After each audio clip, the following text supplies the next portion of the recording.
మేమంతా కలిసి అలా ఔటింగ్కి వెళ్ళిపోతున్నామండి. ఔటింగ్ ఎందుకు వెళ్తున్నామా అనుకుంటున్నారా? ఏం లేదండి. నా బర్త్డే రోజు పిల్లలతో కలిసి నేను అలా దేవుడి గుడికి వెళ్దామని చెప్పి ఈవినింగ్ వెళ్తున్నామండి. మార్నింగ్ మా హస్బెండ్ ఆఫీస్కి వెళ్తారు, టైం ఉండదు. సో అలా ఈవినింగ్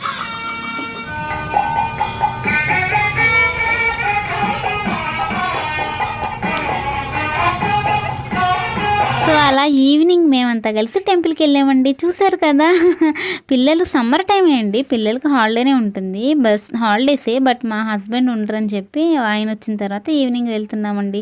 సమ్మర్ కదా, బాగా చెమటలు. టెంపుల్కి వెళ్ళామండి. టెంపుల్లో చక్కగా పిల్లలతో అలా మేమందరం కలిసి దర్శనం చేసుకున్నాం దేవుడికి. చాలా హ్యాపీగా అనిపించిందండి. మా పాప ఏమో ఏమేమో చేస్తుందండి. ఎట్టకేలకు మా పాపది నా డ్రెస్ సేమ్ అయిందండి. అనుకోకుండా వేసుకుంటాము. Okay friends, bye.